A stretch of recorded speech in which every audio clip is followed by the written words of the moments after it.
G'day Aussie Gridiron fans, welcome to the G'day Gridiron podcast, an NFL podcast brought to you by the Aussie Gridiron Network.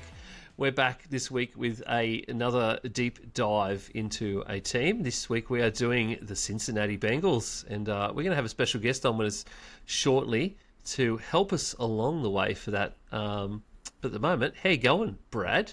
I'm doing well. Like we just mentioned in the green room a little bit, we've had the schedule release this week, so the usual hype. Only the NFL, I feel like, can they had like a release.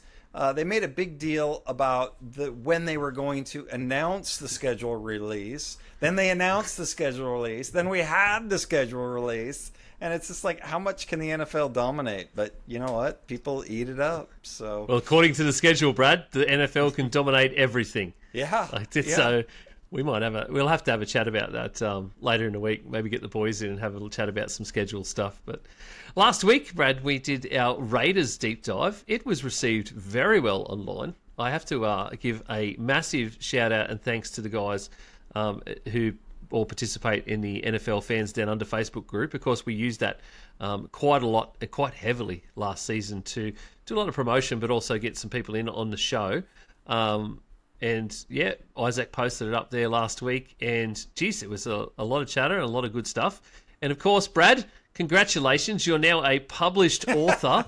On our Substack. Brad's Raiders Deep Dive went live just today. So you can make sure you go and check that out. You'll find that on Substack. You'll find links at linktree/Aussie Gridiron Network as well. But yeah, Brad, good read. Good chat last week. Yeah, absolutely. I enjoyed doing it. It's just an opportunity. We're taking a slightly different tack, this year during the off season. We're doing just like what the title says, a deeper dive into these teams. So just figuring out some of the nuances and what makes them tick, and it's fun kind of looking at the off season. And right now everybody's undefeated, so everybody's excited about their teams. Yeah, absolutely. All right, well, we've waited long enough, I guess. It's only been 2.5 minutes, but it's been taking us long enough because he's sitting here hanging on the line, patiently waiting. Let's bring in our special guest for this evening, who is going to help us with a Cincinnati Bengals deep dive, and it is none other than the Cincinnati Bengals International Fan of the Year. Woo-hoo! And part of the crew behind the Bengals Fans Down Under Instagram page, Facebook group, all of that sort of profile. Adrian Wood, how you going, mate? Hey, mate, I'm good, thanks. How are you? I'm very, very well. Very keen to have you on to talk all things Bengals and, of course, find out a little bit more about this amazing trip that you would have had over to the NFL draft. Yes, no, it was a truly amazing experience. I still haven't properly landed. Hey, it's been an absolute whirlwind. A few weeks since I came back. I've been working obviously, and it still doesn't actually feel real. Hey, it's been absolutely mental. Yeah, right. That's phenomenal. So, can I ask you, Adrian, how did you end up being? Let's take it all the way back. How'd you end up being a Bengals fan? Like, what led you to the Bengals? Because that's, I understand. I'm a Cowboys fan. I lived by Seattle, so hence the duality. That, and I just like to piss people off. So, how did you land on the Bengals? Yeah, so my origin story, I suppose, as a fan was my dad was really into the Dolphins when Marino was drafted in the 1980s and the 90s. Yep. So growing up, I was pretty influenced by dad being an NFL fan. I got into the NFL in general because I was bought a copy of Madden. It was Madden 06 or 07. I can't remember the exact version of the game on Xbox. Yep. And I just, chose a team because of the helmets. It was the Bengals, the tiger stripes, the uniforms. At that time, it was Carson Palmer, Chad Johnson, TJ Hushmanzada, Rudy Johnson. And, it was that high-powered offense, the helmets, the uniforms. I just absolutely fell in love, and it's become an obsession ever since. That's fantastic. Unreal. That's cool. And you've obviously hung with them through thick and thin. 100%. Yeah. Being a Bengals fan is not for the faint of heart, for sure. Yeah. I think we can all. think we can all attest to that. Yeah. Brad hasn't seen his team win a playoff game in most of his lifetime. Oh, man. Yeah, my heyday was, early 20s, 18, 19, 20. So, yeah, it's been a little while. Whereas me being a Vikings fan, we always like to get to the pinnacle and then just fall off a cliff. So, it is incredibly frustrating. Exactly so I think we can always break our hearts. Yeah, absolutely break our hearts. This week, another Minnesota sports team broke my heart, but that's another story. But mate, that's awesome. I honestly, a lot of Australians, I think, do initially pick their teams based on jerseys or colours. Even as men, we can still say that. Yeah, I was attracted to that thing because I liked it. I'm surprised I didn't end up a Bengals fan, honestly. My hometown soccer teams, the ones I play for, are all orange and black. That's what we are. It's tangerine and black, and that's what we play in. And that's what most of my wardrobe is. Even today, I went for a run this afternoon, and I pulled on one of my old jerseys because it's night time, and I'm like, I want to be seen, so I'm going to wear orange. There you go. So I'm surprised it didn't end up that way, but I think it was a different reason for me. But mate, well, tell us. If people don't know what International Fan of the Year is, what did you have to do to be given that honour, I guess? Yeah, so I guess how I was introduced to the International Fan of the Year contest, I suppose, was I was aware of the International Fan of the Year through having seen other big fan groups of the Bengals, I guess, win it. There's quite a big Bengals fan group over in England and I guess the UK overseas. So the leader of the fan group over there won it last year. So I was kind of aware of that like the NFL runs like a contest every year where you have to like either nominate yourself or somebody else. So that pops up in around, I think it's November. I think it's October, November. So I was in discussion with the other co-admin and co-founder for our Bengals, our like Bengals fans down under in Australia, our like Facebook group and fan group. I suggested to him that either him or myself put ourselves forward for it. So through that, you kind of apply for it, and you have to make some like videos, and they give you, I guess, criteria that you have to meet in order to be like successful. It's like it's all about how you help grow the game in your chosen country. There's about 10 different countries that you can like be from to win it.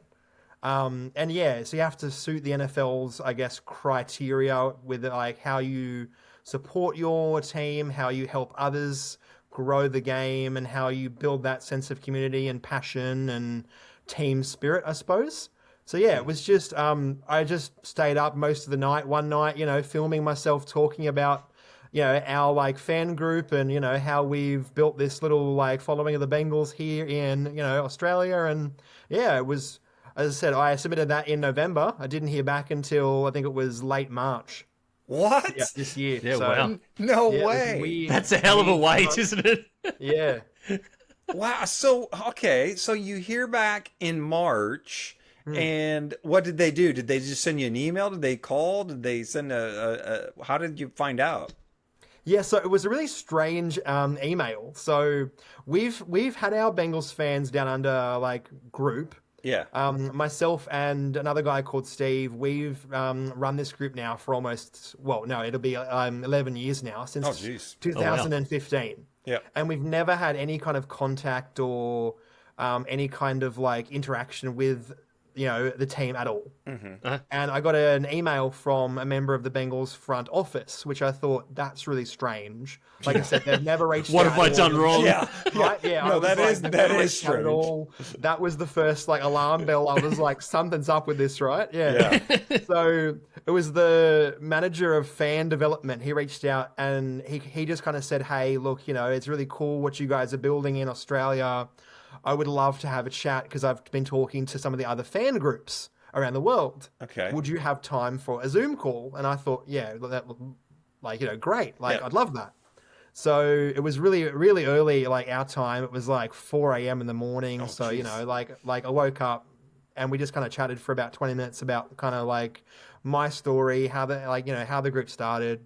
And it was the very end of the Zoom call. I felt like he was going to log off. And he said, "Oh, by the way, congratulations, you're the international fan of the year. You're off to the draft, well done." And I was like, "Oh, stop it." Like it's so early in the morning. Like I have to be up for work soon. Like, oh man, I almost cried. It was just, it was amazing. It was really cool.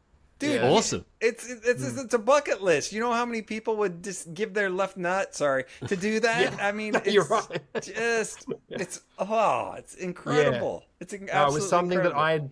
it was something that I never thought that I would be able to do, is to attend the draft in person after watching it on TV and on my phone at work for so many years. Never thought I would be able to go. So it was just amazing. Yeah. I would love to just go to the draft. The nerdy part of me goes, I would love to just stand in that group of people from your team and just like have fun and communicate with these people. Like not just be yelling at football, but being able to stand there and talk with people and find out stories and whatever while you're watching these picks and this stuff happening. That's I'm like, I would, as much as I would absolutely love to go to a football game, I think that's another thing that I'd probably really love to be able to do. Oh man, just like being 3 rows back from the commissioner as he's reading out picks, and like I said, just talking to like these other like season ticket members of the Bengals and meeting all these fans from Cincinnati. And like I met the chief business officer of the Bengals, who was the team member on site. Like I've got all these connections now in the team's front office when I go back to Cincinnati. Like it was such a cool experience. But also meeting all the other like international fans. Yep. Like meeting all the other, 31 teams, international fans of the year. I've got all these connections now. It was such a cool experience just in general. Like we got to tour the draft theater. We got to see all this cool behind the scenes stuff. It was just a truly once in a lifetime opportunity that I was just not like never expecting to be like a guy from Sydney that, growing up in Australia, a random NFL fan, like I would never have expected to experience. It was truly just amazing. Yeah. Awesome. I gotta ask. So how long was it from when they contacted you to when you left? I would say probably about 6 weeks. Okay, so you had enough time to get kind of your ducks in a row and all that kind of stuff. Now, did they fly you out business class or did you have to go cattle class? No, I wish. No, it was all economy. Yeah. Yeah, no, but you can't complain. So, 100%. How long were you there? It was all up. I think it was 6 days. 6 days. Okay. 6 days. Yeah. So the draft is over there. It's Thursday, Friday, Saturday. Correct. Yes. So what did you get there Tuesday, Wednesday, or what? Yeah. So we got there Tuesday because there was a Wednesday event where we got to meet the commissioner, like a special question and answer with Roger Goodell, and we got to meet a couple of NFL players and talk about the international games and with all the international fans, and which was awesome. And then we flew out Sunday. Okay. Yeah. Now you can be honest. How shit is Pittsburgh? Come on, it's really shit, isn't it? You can say it. It's okay. Look. Full warning: Brad's brother lives in Pittsburgh and is a Steelers fan. This is the whole premise of this question. Oh, he doesn't live there, but he is a huge But you can rag on it as much as you want. It's okay. Look, being a Bengals fan, I expected to be attacked. I was shocked that I was not harassed more than I was. No, Pittsburgh, having not been to Pittsburgh before, it was my second time in the States. I was pleasantly surprised. It was a really nice city. Everything is very central. Everything was really easy to get around there. Public transport was awesome. Like we didn't have to do much in terms of getting around to all the draft sites. Like the draft did a really awesome job of having little pop-up activations everywhere. It was really cool. No, Yeah, no, I it wasn't, actually Adrian. enjoyed No, it. Pittsburgh sucks. No, that's not what we're looking for. All right, Pittsburgh blows. And, Brad, end the of story. franchise, I feel like if the I was to franchise go sucks, back- Brad. Yeah. I feel like if I was to go back for a Steelers game as a Bengals fan, Oh, I feel like I no. would hate it. Oh, No, very no, different. no. Bad. You, Boo. no, Yeah, but- no, you wouldn't.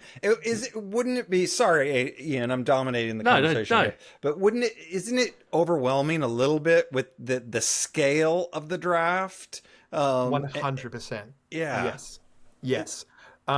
It was so much bigger, and they put on so much of a show, and like seeing it in person compared to on the TV, I was like mind blown by like how much effort goes into it and how much they do behind the scenes, and just all the like the amount of staff and the amount of like fans there, like being in the inner circle area and like walking past the 300,000 people out in the like the main area. Yeah. Isn't that nuts? 300,000 Mental. people watching that is Yeah. insane.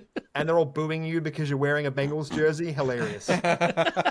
Hilarious, man. Like walking past and they're all just flipping you off and booing you was so funny. Was that what it was like when you walk out on stage as well, when you Yes. go out there to announce that Yes. pick? Yeah. So good. okay, yeah. So talk to us about that. I'm assuming it's like a rock concert almost. The vibe, the atmosphere. At least Yes. on TV. On TV, it's loud, like the band and all that kind of stuff. And Yeah. you hear the announcers trying to talk over it. Is it pretty intense in terms of just the volume of everything? Yeah. I was like a little bit overwhelmed, honestly, by like how loud everything was. Like I went home every night with a headache. Yeah. like yeah. back to the hotel. Yeah, Yep. it was very intense. Yeah. But like when I was up on stage doing my announcement, I couldn't hear myself give the announcement. All I could hear was booze. Really? It was so loud. Yeah, I couldn't hear myself reading out the pick. It was just No booze, and that's why like when I'm not sure if you guys have seen the video, but like I have. like, Brad me, actually like, hasn't, so doing it's- that's all I could hear was just the booze of the Pittsburgh fans, and I was like, okay, I'm How gonna like epic play it is up. That's it. that? Like, That bring it on. You know, is- like, yeah. That's so good. That Yeah. is so good. That It was is so just- loud and just so much going on. Yeah. Yeah. Which was the pick that you got to announce? Colby Young. He's Colby Young, the wide receiver. from Georgia. Yeah. So do you feel like you have this special affinity with Colby now? Like you've I got do, this I extra do, reason to root yeah, for a him? little Like, bit. come on, be good. Yeah. Yeah. 100%. Damn straight. Like I would give that. 100%. Yeah. Absolutely. That guy. Yeah, I messaged him and he replied back the next day. And so I'm planning on going back to Cincinnati and like hoping the Bengals will like sort me out with, getting to meet him and have the like, card signed and everything. So Oh, did you get fingers to keep the crossed. card? Yeah, 100%. Oh, yeah. wow, that's awesome. What a souvenir. That's such a cool thing, man. Like I'm gonna get it framed and everything. It's really cool. Because I've seen the league, like people from the league and Goodell especially as well, like present cards to older players at some points, like their draft cards. Like there was one on the McAfee show where he actually like presented McAfee with his draft pick nice. card. Oh. Which is it's just such an awesome thing because these guys, it's so special for these guys that end up in the league for years. That moment, and they remember their pick number and all that kind of stuff. So that's awesome that you actually get to keep that because that's a sweet like little thing to put on the wall, I guess. Yeah, exactly. Yeah. No, mine went straight, straight in the like the cave, I suppose. Yeah, on the wall. Yeah. Oh, that's awesome. Now, did you go out by yourself, or were you able to take anybody with you? No, so all of the international fans get to take a +1. So Okay. I took my brother. Oh, Yeah, he fantastic! came with me, which was cool. Yeah. Yeah, awesome.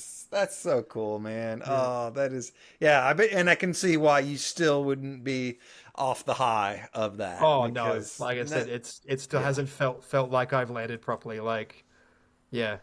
Yeah. Especially when I'm on Instagram and I still see people posting it, and I'm like, Oh yeah. I'm like, it's like I did that, Yeah.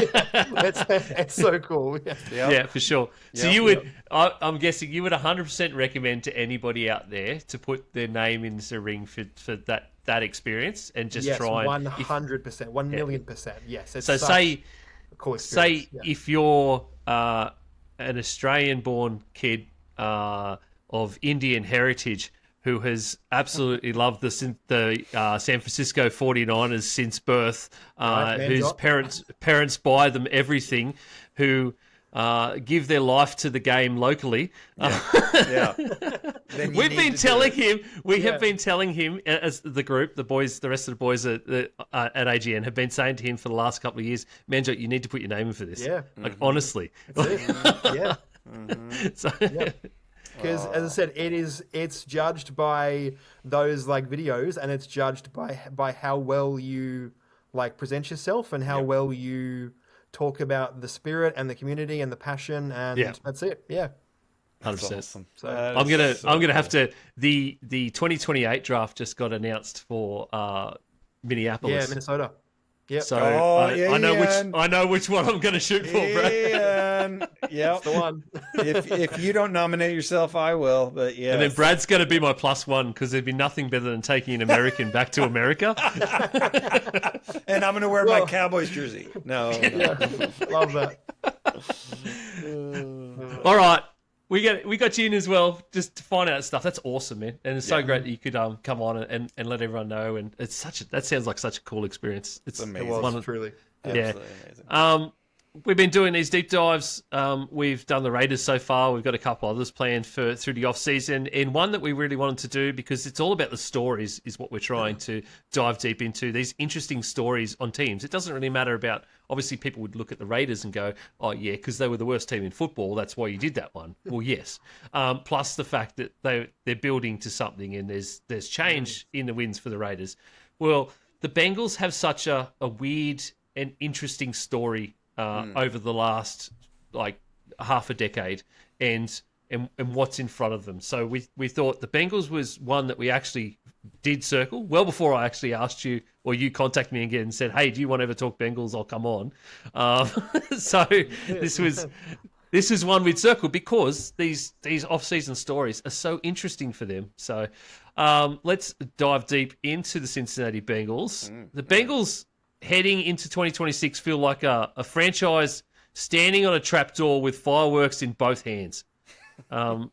They could be a genuine AFC contender, or it could just be another season where this high-powered offense just drags a leaking defense uphill. Now, 6-11 last year, it didn't end well. Most of that was because of the injury to Burrow. He only played 8 games last year due to injury, but still ended up with 17 touchdowns, 1,800 passing yards, and a Pro Bowl selection out of all that. It all starts with Joe Burrow, doesn't it, Adrian? It certainly does. When he is on the field, I believe we are one of the best teams in football. Even with that god-awful defense last season, I believe Burrow gives us a chance to win every single game. Yeah, I mean, and truly, in those 8 games that he played, he was playing at an MVP level. Like Ian said, 15 touchdowns, 5 interceptions.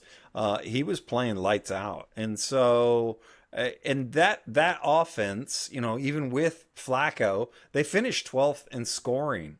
So that's amazing to me. To with your backup quarterback, you still finish in the top third in the NFL in scoring, and a lot of that is attributed to Burrow and just the way he plays, it's boom or bust. I think essentially the sky's the limit with Burrow in terms of where they can go. Yeah, I mean honestly, if you look at the current QBs, starting quarterbacks for all 32 teams, even the ones that are sort of half-half, we don't know who about them. I still put him at the very top with the likes of Mahomes, Stafford, maybe Lamar, because they have the similar sort of injury concerns. But these are elite level quarterbacks that can just drag this like elite offenses and make everything that they do look absolutely routine, even though it is just ridiculous. Yeah, absolutely. And Adrian, what's the general consensus around the Burrow with the Bengals? Is it the guy can do no wrong, or is it he's just an injury waiting to happen? That's a great question. I think the consensus is that he can do no wrong, but that the injury concerns are there. Yeah. Yeah. Okay. You know what I mean? Like yeah. he is God's gift to quarterbacks, and that he is Mr. Ohio. He is the man. Yep. But that he really needs to show that he can put together consistent, healthy seasons. Yeah, Like, that yes, he's that playing at availability. an MVP level, but it doesn't matter if you can't be on the field. Yeah. Yep. Yeah, it's that availability that becomes part of that equation when we talk about the Bengals every year now, is that he has to be able to stay on the field. He has to find a way to consistently be healthy.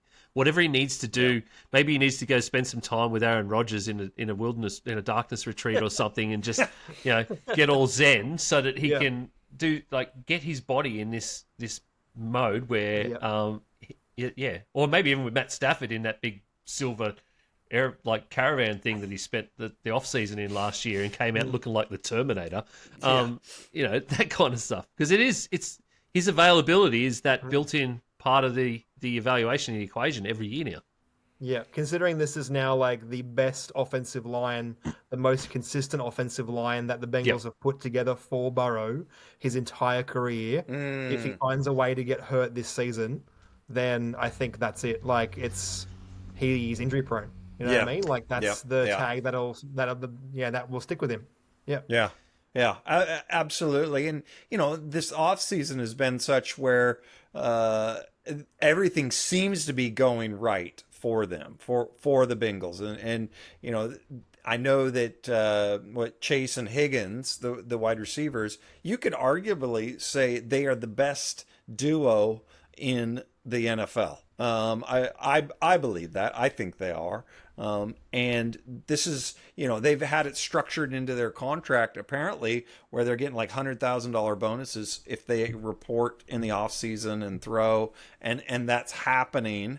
And that's kind of stuff can't be underestimated in terms of the impact that it has. But I think your point about the offensive line being the best that it's been, you're absolutely right. It's spot on. It is the best. It's not a great offensive line, but it's the best that he's had. Exactly. So yeah, they've got to keep him upright. And what concerns me a little bit is that right tackle. Because I think I forget his name, Amarius Mims. Mims. Just the guy's a freak. He's, this is a giant athletically, but he hasn't really lived up to his potential or what he was touted. And so if he or if anybody on that O-line goes down, that's where I would get concerned, is that depth. I don't know if that's, is that something that you guys, I'm curious as to the depth to which the Bengals fandom talks about. Do you go into the whole O-line depth and all those nuances? Yeah, I mean, when your backup tackle is a guy like Cody Ford, who before the Bengals was like cut by like four different teams, it is a little bit concerning, yes, for sure. We kind of don't look at it, you know what I mean? Like, we just hope that the guards and the tackles like stay upright, and we hope that Karras can keep everyone lined up. But definitely something that we're looking at and concerned about. But yeah, you just kind of hope that everyone stays upright and healthy. Because I know they did put in a fourth round pick. I think it was fourth round, Connor Lew. I don't know if he's a guard out of Auburn, but he's a center. Center. Okay, yeah, good. Because their center is he's like 33 or something like that, and he's a vet, 2-time Super Bowl player, but he's in the last year of his contract. So, Ted Karras, is that his name? Karras, yeah. So, I mean, he's good, but they got to replenish that position. So I just, it's weird to say good off season and Bengals in the same context. That just doesn't normally no offense, but that just normally doesn't happen. Well, it's been a very un-Bengals-like off-season too. Yes. Because obviously, as good as that offense has been over the last 2 or 3 years, even last year, a half-decent defense would have got them in well further into the playoffs. You know, and they wouldn't have wasted another year of Burrow, which is what a lot of Bengals fans I know have been saying consistently over the years, is that they seem to be wasting the best of his years, and also completely wasted a rookie contract. It did that because of these O-line problems, but most specifically the defense that they just couldn't seem to get right. Yet this year we've seen them respond aggressively, going out. I think it was a masterstroke to trade that first-round pick for Dexter Lawrence. Yes. Absolute masterstroke, because we all know the draft is such a crapshoot. Yet you go out there and you can get a guy who is a future Hall of Famer, then like that for that same money, and it's like, oh well, let's do that. Like that's the best thing we could ever do, and then add Jonathan Allen, Boye Mafe, Brian Cook. Like that's pretty aggressive for the Bengals. Yep.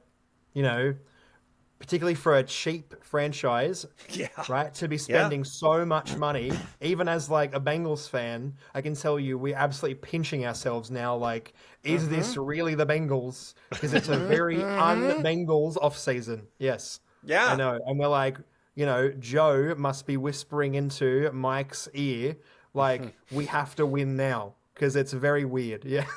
Well, he came out publicly and said that he was excited about the moves, the fact that it could solidify. So, do you think, Adrian, that, and I guess the Bengals fans, did Cincinnati finally build a defense worthy of Joe Burrow?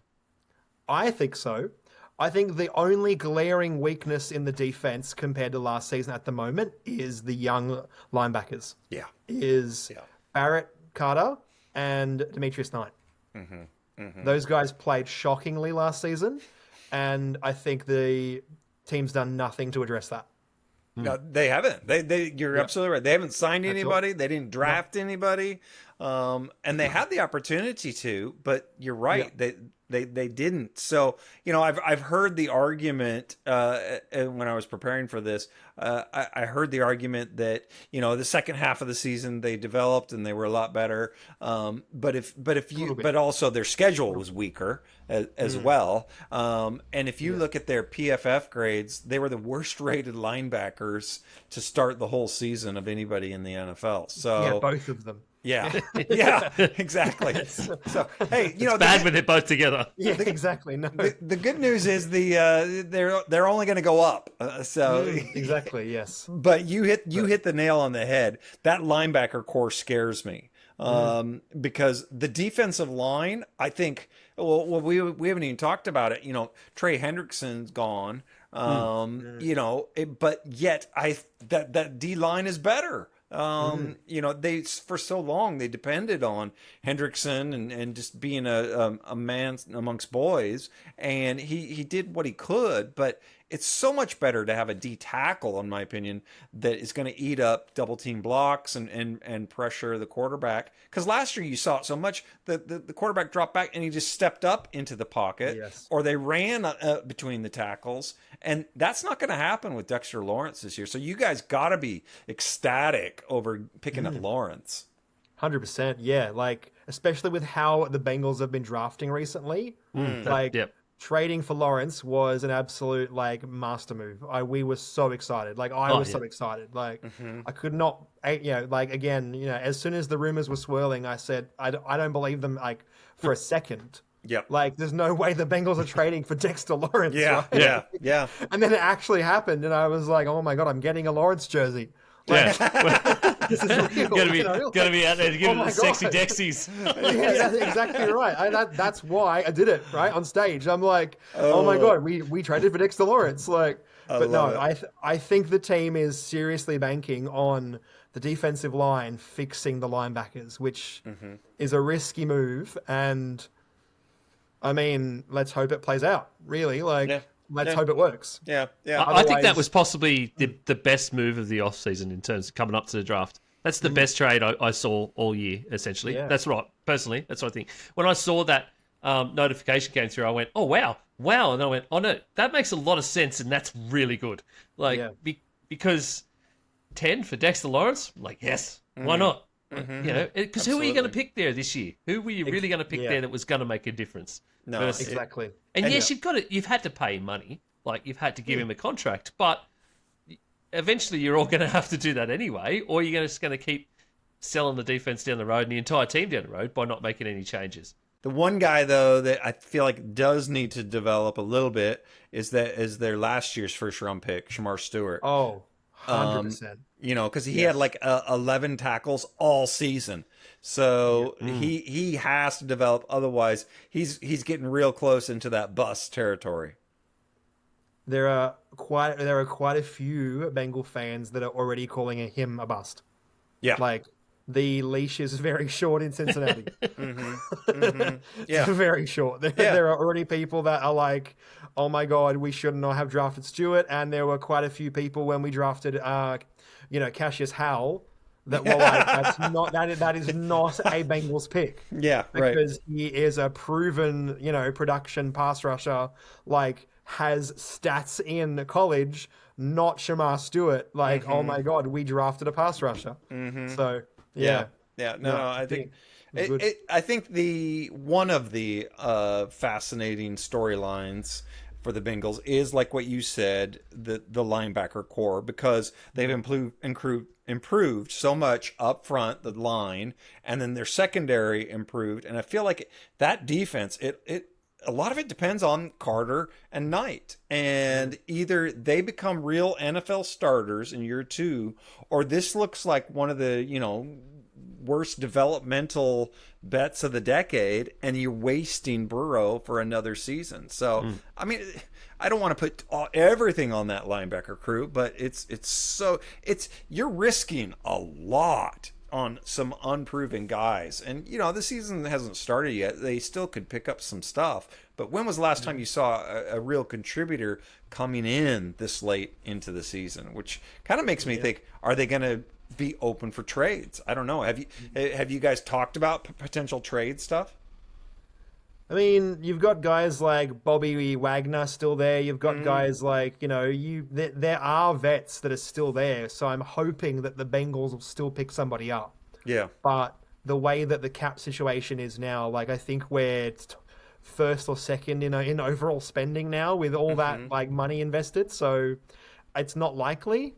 So, I don't know. I don't think there's any trades incoming. So it looks to me like it's Carter and Knight. This is honestly, what you're going to run with. It looks to me like it's them. Yeah. So I don't think I think the team's banking on Carter and Knight, like, progressing under Al Golden. So I mean, he did great at Notre Dame. Yeah, he did. He did great in college. He did so fantastic. I think they're hoping that he can get the most out of them. But yeah, it's scary as a fan. It's it could go either way, and to me the risk is greater than the reward. Yeah. Okay. Yep. I feel like Golden did a good job last year, considering what he had to work with. I feel like he got the most out of that crew. Now the expectation is real because he's got some real talent, and we haven't even mentioned at safety. Cook coming in from the Seahawks and replacing Stone, because Stone sucked. I mean, I'm sorry, but as somebody who looked at them from the outside, Stone was awful.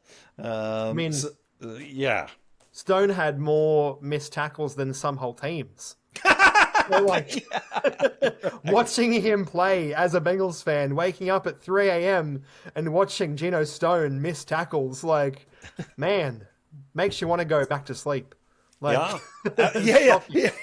Well, or he was asleep. So shocking. Yeah. So yeah. And I think personally, I think their cornerbacks are underrated, and I think they're going to have a decent year this year. And the fact that they're both playing in Turner and Hill, they're both 25, they're both playing in their contract years. That's a real deal, a real thing. When you're playing in your contract year, everybody you're coming off your rookie contract. You want that second contract. You want to get paid. And so they're going to play through the bumps and the niggles and make those extra tackles because they know that there's dollars on the line here. So I would not be surprised if both of them have an improved and really elevate that secondary. Yeah, how are we feeling about this season as a whole, we talked a little bit about schedule at the top. Brad and I did in terms of the schedules out. How are you feeling about the Bengals' schedule this season, Adrian? Pretty good, actually. Honestly, compared to last season. Last season we had one of the tougher schedules, which I was surprised we even won 6 games. Like, I'm not going to lie, given the injury to Burrow. Feeling good. I think we have the 3rd easiest schedule I saw, which is good. Expecting at least 10 or 11 wins, which is nice. What's like I said, seeing that, feeling good. Do we know the over/under? What is it from Because I haven't looked yet, Brad. yeah, No. I'm just curious what it is the over/under on them for Vegas has put out. But I haven't seen 9.5, Brad. Is it 9.5? I would take the over on that personally. I would. The one that I wonder about is what I've heard mentioned quite a bit is their Madrid game. The fact that weeks 9, 10, 11, they've got 3 primetime games. Yes. One of them is in Madrid, and they're not getting any type of a rest break at all. They don't have the bye before or after. So that's going to be rough. Yeah, the NFL no longer cares about international games. Yeah, in terms of the bye, yeah, absolutely. It's like tough shit. Yep, Yeah. off you go, fly to Madrid. Yeah, fly back. Yep. Because what is it? It's Falcons in Madrid and then Washington and then Steelers, right? Or is it Pittsburgh? Other way around. Washington? Yeah, Pittsburgh then Washington. Yeah. Yep. So that is a rough stretch of games. Yeah. You actually have the Titans. The Titans at home, then the Falcons in Madrid, which is technically a home game, and then the Steelers at home. So you are getting 2 home games in a row around that Madrid game. Yeah. Then you're playing Monday Night Football against the Commanders. So there is a little bit of an extended rest. But still. Here's an interesting, Adrian, I don't know if you bet at all or not, but Ian and I like to do a little dabbling a little bit. And here's an interesting stat for all the listeners. 6 teams over the past 2 years have played an international game without the bye. 6 teams played without a bye. 4 of those 6 have failed to cover. So if it's just a little tidbit for everybody, and all 3 last year were on the under for total points as well. So get your bets in early on that one, folks. I like it. There you go.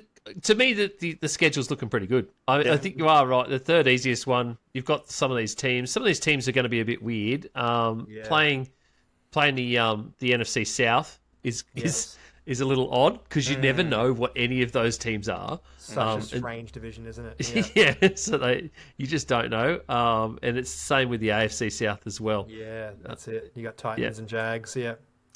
Is there one game in particular? I don't know if you have the schedule or know the schedule, but is there any particular one game that you're looking at that you would, as a Bengals fan, or would circle your calendar and say, I am looking forward to that game?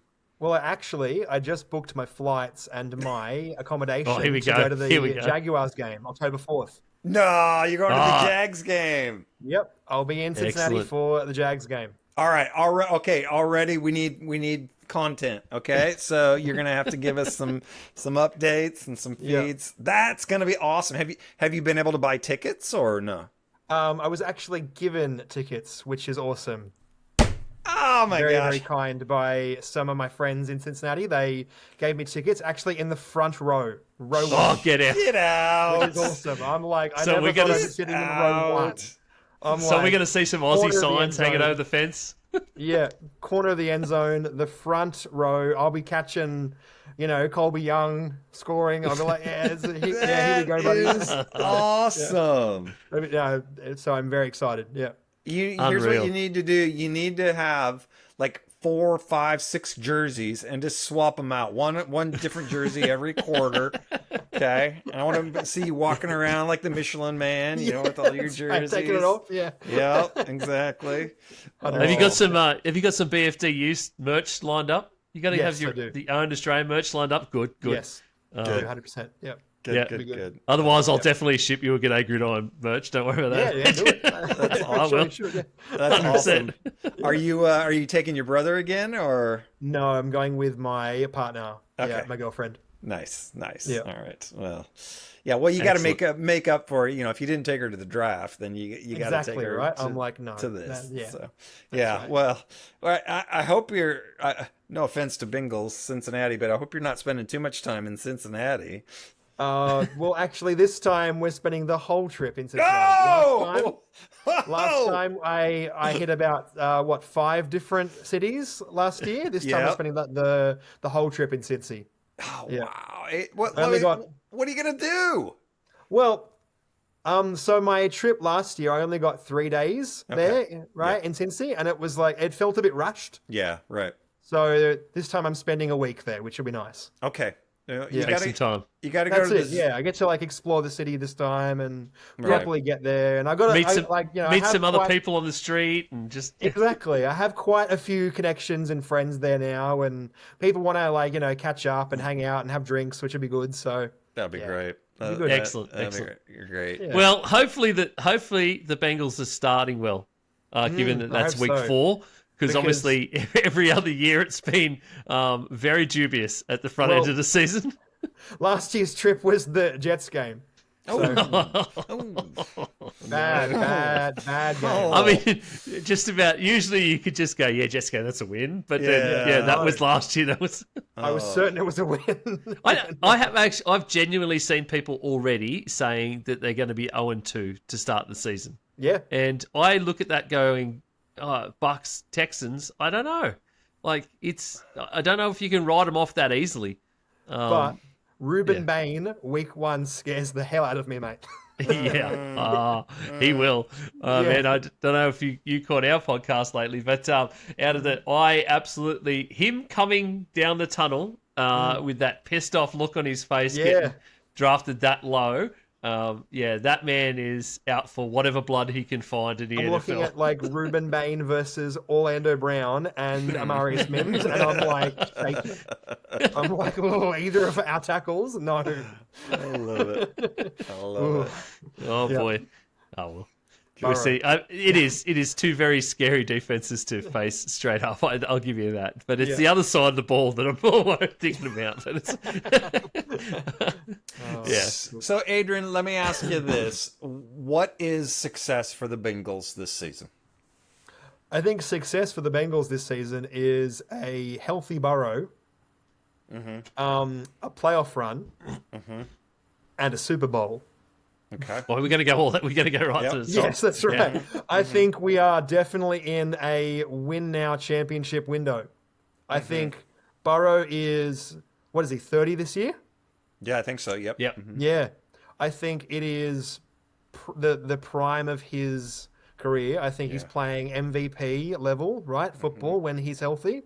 I think we have to win now. I think it is Super Bowl or bust. Honestly, I think as a genuine Bengals fan, I think this is the time we need to win now.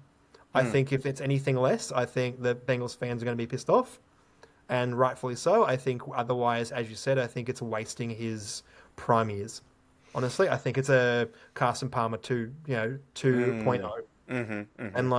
And having seen the end of that and people throwing trash on Carson Palmer's lawn and Carson Palmer trading his way out to Oakland, it's not a good thing to see that kind of breakup. I don't want that for Burrow. Well, I think at least this time around, though, I think even Bengals fans would be able to see that it's not Burrow that is the problem. Yeah, exactly. Yeah. Yeah. So I think it's Super Bowl or bust. Honestly, yeah. Okay. That's fair. I don't know. Hopefully they get that far. And does Zach Taylor stay coach next year? If they're Super Bowl, yes. Exactly right. right. I think if we make at least divisional or AFC Championship, at least that far, I think he stays. Okay. I think if it's not that far, I can't see Zach Taylor staying. I'm worried about Zach Taylor by week 6 or 7 if they start 0-3 or 0-4 again. Honestly, I hope so. Yeah. But the way that Mike Brown and the Blackburns run this team, mate, I honestly think the leash is longer than that. unfortunately. It definitely shouldn't be. Yeah, no, you're right. It shouldn't It's be. it's but- astounding that he was the only coach in the division to still stay. Exactly. I see that graphic, and it brings a tear to my eye. I'm like, how is he the only one? Especially when there was the coaches that got head coaching roles this year. There was so many good ones that I think would have jumped at a chance to work with Joe Burrow. With Burrow and Chase and Higgins, and I'm like, God, Like Brad, could you imagine like Clint Kubiak? Like, Yeah. anyone other than Zach Taylor. But it is interesting. It seems like that the narrative around him has changed a little bit this offseason in terms of because he was on the hot seat very much, and it doesn't seem to have nearly as much pressure on him now. Is that the general consensus, or are people still calling for his head? Do you feel like in Bengal fandom?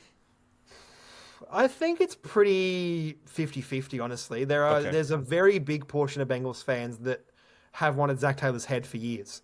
Yeah. And every year it's not coming, they're getting more and more incensed. There are people there are people that boo him every time he comes out of the tunnel. Yeah. As I said, but there are other people that are like, oh, well, Burrow got hurt again. You can't judge him on that. I'm like, well, Zach doesn't control that, but Joe Flacco's no slacker last season either. As you said, they were still 12th in offense. Yeah, even with Flacco for half the season. It's not like he's playing with slouches. And there's plenty of other head coaches that experience that kind of upset or that kind of injury to their team and have to pivot and make the best of a bad situation. Yep. Exactly. And others have proven that they can at least build something out of what it looks like a bad thing to happen for the franchise. Make the best of a bad situation. Yeah. It feels like the Bengals give coaches too much leeway when they should be gone. So I think it's kind of 50-50, but the general consensus is that Taylor should have been gone a while ago, and we need someone fresh in. Yeah, fair. All right. Well, hopefully success is a deep playoff run for the Cincinnati Bengals this year, and it'll hopefully that puts a smile on all of our Bengals friends' faces, and everybody, I guess, goes to Super Bowl parties happy in Australia. Would you go to a Super Bowl, Adrian, real quick? Sorry. Would you go to a Super Bowl if they got there? I could not afford it. Yeah. I would if I could. I would sell everything I own, but I could not afford it. Yeah. We had several of our Bengals fans down under members go to the last one in LA. Really? At SoFi, and I was gutted for them. That was so rough. Yeah. We had about 5 or 6 of them go to the championship game and go to the Super Bowl, and I was gutted. That was so hard. So I've always said I'd rather go to a championship game than the Super Bowl. I'd rather spend Super Bowl, I think, in the city, in the city of the team instead. Go to a really big bar and spend that time with people there because you know that they're genuine fans watching the game. Yeah. The Super Bowl now gets a bit sort of... It's corporate. Yeah, it's corporate. It's commercialized. It's the AFL Grand Final. Yeah. Yeah, you need to be seen and all that kind of stuff. And it's just, I'd rather spend, I think, the time in a bar somewhere with actual fans and experience those highs and lows in that group. Together. Yeah, together. Yeah, because I agree. think that's the experience you actually want out of the Super Bowl, but you'll never get it now. So, Yep, 1,000%. Yeah. All right, mate. Thank you very much for coming on and doing a deep dive on the Bengals with us, and also, just as we said earlier, just running us through such an amazing experience as it was for the draft. You've made all of us jealous, and I'm guessing anybody that's listening as well. So thanks very much for that, mate. And of course, you can catch everything. Let me get it right. It'd be at Bengals Fans Down Under. That is correct, right. isn't it? Correct. Here we go. I've been terrible with that lately. No, our own podcast, Maddie and Taylor's fantasy one. I've been getting wrong for weeks, and I've said I'm going to get this right this week. That's Facebook, Instagram, on both of those. So you can find them anywhere. So if you are a Bengals fan and you're listening out there and you're not part of these groups yet, why not get in there? I'm in there, and I talk with these people and people in there, and they're actually a great bunch to talk to. Some of these fan groups I've joined, they're very unhinged. They're odd people. Don't join the Cowboys one.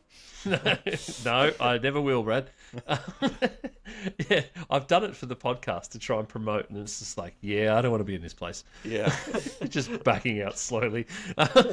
So great bunch of people. Get in there, have a chat, talk to these guys, and get involved, and support your team. As for us, you can catch everything at G'day Gridiron, Instagram, Facebook, YouTube, Linktree/Aussie Gridiron Network for all the links to the rest of the AGN crew. Thank you very much, guys. Thanks for everyone for listening, and we will see you later in the week. Bye.